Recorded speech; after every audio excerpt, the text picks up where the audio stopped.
Yeah, so the library, obviously, the main library is a real anchor of Main Street, and the branches have been around long enough to be these recognizable community centers. But it wasn't always that way. So can you give me a walkthrough of the history of how that came to be? Happy to. There was a librarian in 1958 whose quote I use often. She said, Falmouth is a library-minded town, and it was true in 1958, it's true today, and it was certainly true when the library was being put together in the 1800s. There was a subscription-based library, and goes back to the 1700s, but the main move to get a free public library was in the 1800s. The Falmouth Free Public Library was established at town meeting in 1891 with an appropriation of $50 a year. But the real momentum behind it was Esther Elizabeth Beebe, who died in 1889 and left us $3,000, which was a substantial amount of money at that time to establish a library. The cost of the library was $35,000, and there was an interesting letter to the editor by somebody who signed it heavy taxpayer, and he charged the library trustees with building a Taj Mahal because they were concerned about it being a fireproof building, so the construction was iron and concrete. And they had Vermont green slate for a roof, which we still enjoy today. And the base is local granite. So the library was well built, and the main part of the library we still enjoy. The 1901 library was designed for Falmouth of 1901, which had about 900 homes, and the collection was about 5,000 books. So it quickly got to be a bit small. In the 1920s, they considered building a mezzanine to hold more books. And if you go into the old part of the building, look up and see, you would have to be pretty short to make use of a mezzanine in that area. So although the plans were drawn, I'm pretty grateful that they didn't follow through with that plan. The main addition to the library, the first addition to the library, happened in 1967 when they built wings on either side of the initial building, and that added another 7,000 square feet to the building. In 1978, an addition was added to the right, which is the current adult collections room, and that added another 15,000 square feet. And then the most recent addition in 2007 added the wing on the left side, which is the reference room and the meeting rooms, to bring it to the current 40,000 square feet. So when is the next addition? Not going to happen. We are a steady state library for zero-based growth. For every book that comes in, we get rid of one. And that's not a bad thing. It's a good thing to be good stewards of the collection and keep the collection fresh and current. That's the history of the main library. I should jump backwards and talk a little bit about the branches, because the branches are interesting. The North Falmouth branch is actually older than the main library. That was established in 1879. It was a room in the North Falmouth Congregational Church. And in 1955, in looking for more room, they moved across the street to the old fire station. It's the little white building that currently is used by the North Falmouth Village Association. And they were there for 10 years, and then they moved to their current location in Nye Park. And that's an interesting story. The building they're in was an old barracks building that came from the base, and it was moved across land. It took 5 days to get it to Nye Park, They had some heavy rains, it got stuck in the mud, an axle broke. They had to take a day off because it was Sunday and they needed a day of rest. So after 5 days of dragging this poor building across, they set it up on blocks in the parking lot. And there it sat, waiting for town meeting to vote for the money to establish it as a community center, not a library, in Nye Park. And one of the stipulations was that there would always be room in the basement for storage of park department tools. And I haven't been in the basement in a long time, but the last time I was there, there were still tools belonging to the Parks Department in the basement. So finally, it was turned over to the library. I think it was in 1960. Pardon me for having my notes, but when I get nervous, I would need notes to tell you what my name is. So, in 1964, the building was transferred to the trustees of the public library, and it became a public library, and at that same location still is today. The East Falmouth Library is not as old. It was established in 1935 in a classroom in the East Falmouth Elementary School, and in 1943 they needed that space for a kindergarten, and so the library was closed. And it remained closed until 1958 when the school was able to give them space again. But it was clear that the East Falmouth Library needed more room, and so in 1971 the town purchased the Vidal House across from, or by Mill Pond, next to Smitty's, and that's where the library is today. Well, that's really fascinating, the note especially about North Falmouth Library. That is not the origin I would have expected for that building.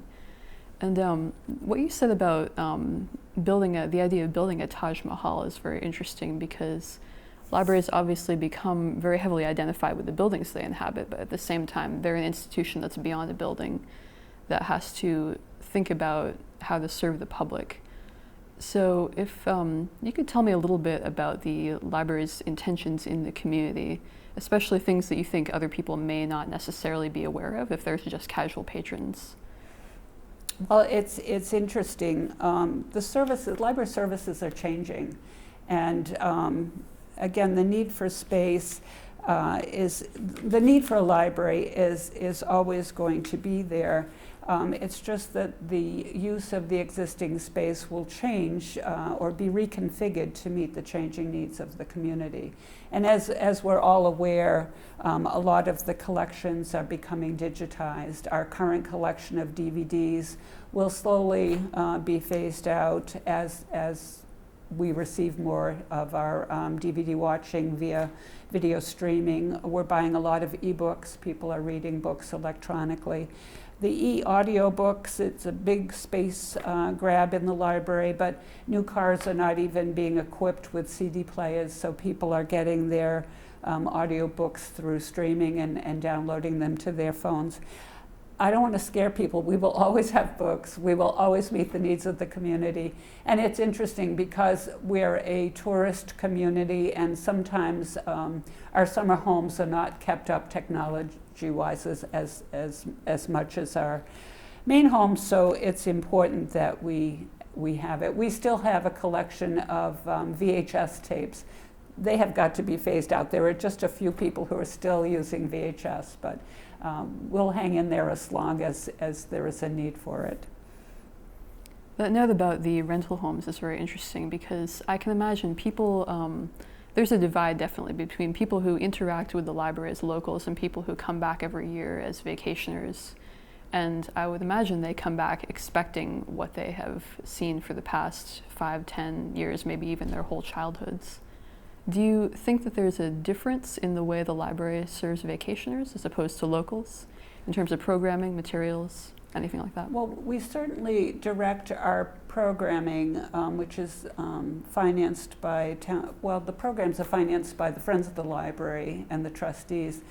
But we certainly, our main constituents are tax-paying residents of Falmouth, but we have a real commitment to the tourists, and we do allow boarding and welcome them to the libraries. So So and go out of our way to provide the services that they need.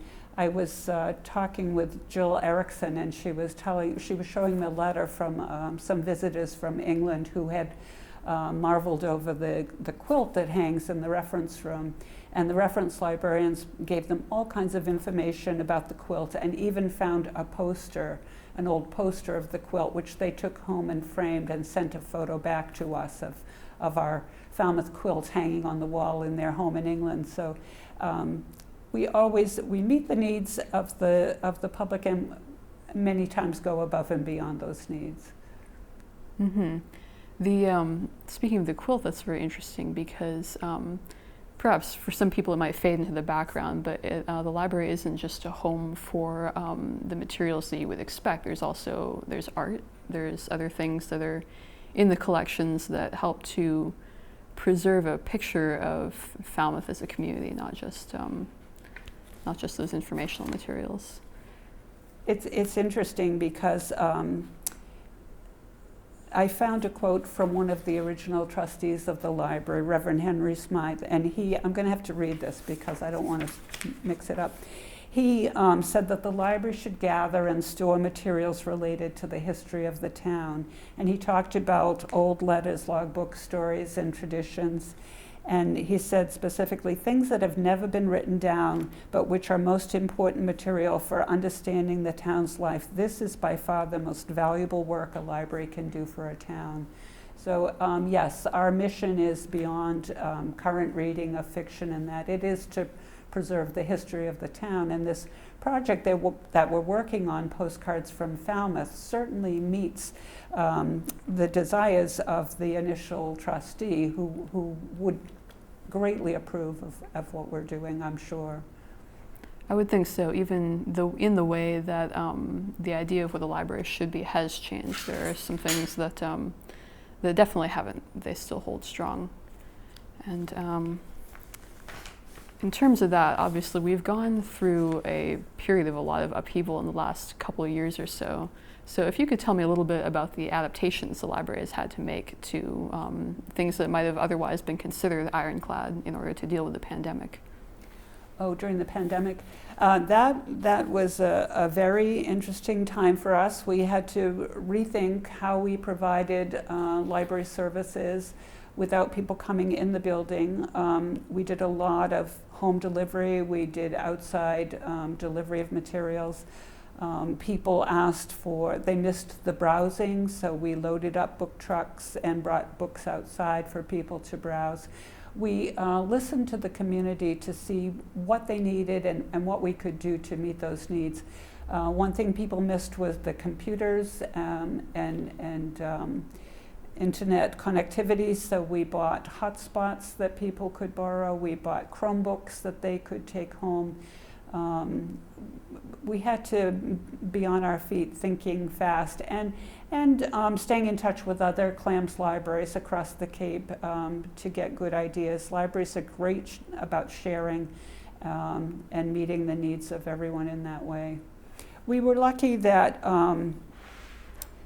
we had already started down the digitization path. So we had a lot of ebooks available for people, research that people would normally do at the library is a lot more online. And I'm not talking about Google. We had a wonderful digitization project in 2012 using CPC funds.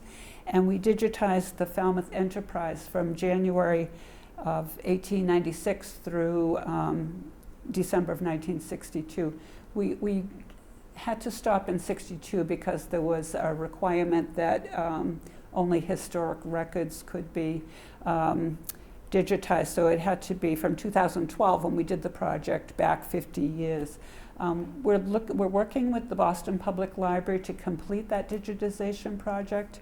And the Falmouth Enterprise is such a wealth of information about the town. This is one of the best things we did. It really is. It's there's so much research, so much you can learn about that.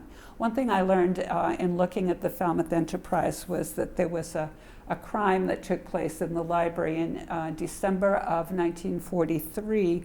The librarians came in to find that the library had been broken into, and a set of historic stamps had been stolen. And he'd come in through the basement window and taken the displays off the wall.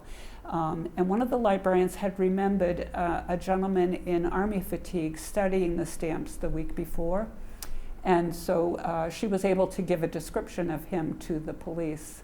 And the police went to the base and talked to the librarian there, and she said, oh yes, a gentleman had borrowed the 6 books they had on the value of stamps prior to our break-in. So they went and arrested him.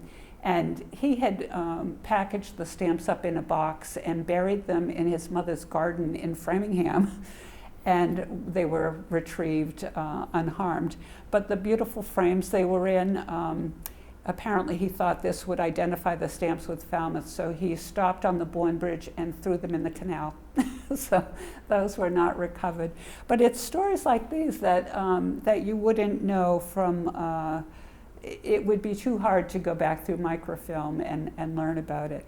I've looked, that's not the end of the stamp story. I'm trying to figure out what happened to the stamps, and I've talked to the Historical Society and I've talked to people in the library, but that time frame, 1943, is just far enough back that there isn't memory of the event. So I haven't given up though. I'm still going to keep looking to try and find the end of that story. That is a really interesting little saga, Yeah. and maybe a sign, or I hate to say a symptom, but when you have an institution that's really supposed to be a clearinghouse and a place for as many people from the public to come and be served and to gather, strange things happen. Yes. For sure. And thinking of the steps that the library has taken to adapt to the pandemic, do you see any of those things carrying forward? Has the patron response been to hang on to these things, or do they want to go back to the way things were? Absolutely. Library services are forever morphing. We would never step backwards, and library home delivery is really important. We have a homebound librarian who people can register with, and she will deliver books to them. And she develops a real personal relationship with the people that she serves, and she knows what books they like. She makes recommendations, and that's something that's certainly ongoing. It happened before the pandemic, but during the pandemic we expanded it a bit. I would, on several occasions, I would stop at people's homes with the instruction to put the books underneath the back cover of the pickup truck in the driveway, or put the bag of books in the mailbox after the mail delivery that came at 4 o'clock. So it was kind of fun making sure that people still had the reading material that they desired at that time. Of course, we've always done a phone-in reference service, Ask a Librarian. So a lot of the services were there. We just needed to ramp them up a little bit. Mm-hmm.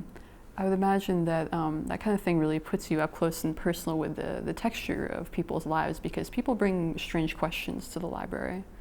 They do. They do.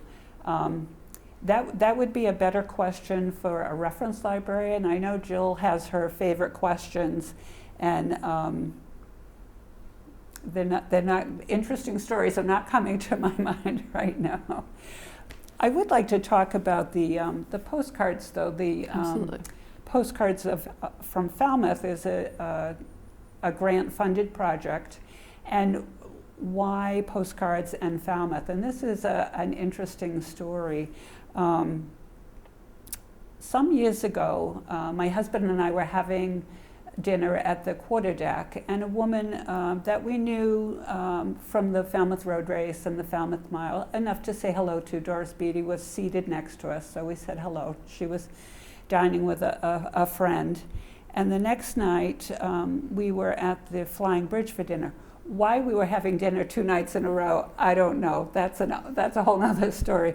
But seated next to us was Doris Beatty and her friend, and so we teased them that they were following us, and we got talking with them. And her friend, Mr. Hunt, Robert Hunt, told me that he had been stationed here during the war and had started a collection of postcards about Falmouth, and would we be interested in having them? And I said, absolutely. So he came with 600 postcards, and we scanned them and put them up on our website. And we're really lucky in Falmouth because as a tourist town, there are a lot of postcards about Falmouth. If you're not a tourist community, you might have a handful of postcards, but Falmouth has lots, as we found out. Mr. Gunning came in the library after seeing the Hunt collection and said that his mother, Anita Gunning, had collected postcards for years, and would we be interested in hers. He brought in 1,800 postcards from about Falmouth. So with volunteers and staff, we scanned the front and back of those postcards. And then most recently, a gentleman in Falmouth, Gareth Jennings, brought in his collection, and so we scanned them. So we have well over 3,000 postcards of Falmouth scanned. And you might think there'd be a lot of duplication. Yes, there is some, but there are different time frames, the different collections are different time frames, so we're constantly finding new postcards. And postcards, you know, what do we do with them? Well, it's been really interesting. We had a creative writing program where people chose a postcard and wrote a story about it. This project, Postcards from Falmouth, to look at postcard locations across the town and film people's memory of that location. I had an interesting question from a patron. He was looking through our postcards and came across one where someone had written on the front of the card, "Why so quiet?" signed Marie. And this was the first batch that we had scanned, and we hadn't done the front and back, just the front. And he wondered if there was any more to this question on the back of the card. So I looked, and on the back of the card was just the address, and the postcard had been sent to Julia Queering in Boston. So I looked her up to see what I could find out, and she was a most interesting woman, fascinating. She was a Boston Brahmin, a hat designer. Her brother was an artist who did frescoes in the theaters in Boston. And she lived to be 108, which so impressed me. I did find 2 other postcards addressed not to her, but to her sister Anna. So every time we get a new collection, I go through to see if there are any more postcards written to this family. But I think that's probably all we've heard from the Queerings. I think that's a really great example of the idea of what we're trying to do with the project being to use these ephemera to capture moments in history and in people's memories, because that's where the really interesting particulars are. And it's also a great visual history of the town. I was so impressed with the postcards of the train stations in North Falmouth when the main means of transport to Falmouth was trains, and it was a huge depot in North Falmouth. You wouldn't think there'd be room for it, but I think it was mostly in the area where the parking is for the ferries now, but quite fascinating. And nowadays it's kind of an element to the landscape that's either been effaced totally or really pushed into the background. Yeah. So having that record it's valuable, but it also, like you said, it really provokes people's curiosity and leads them down interesting paths. Yeah. And to that point, as we wrap up, is there anything that you want to say to people about the library? Yes, and I always am happy to talk about the library. The library appropriation is only 1.5% of the town budget, and it is a real deal for the residents of Falmouth. There is so much to offer at the main library, the East Branch, the North Branch, but also the West Falmouth Library and the Woods Hole Library, all open to the public, all offering different programs and services. There's truly something for everyone at the Falmouth Public Library and our 2 private libraries that are still open to the public. Well, that's wonderful. Yeah. Thank you for coming. Thank you for having me.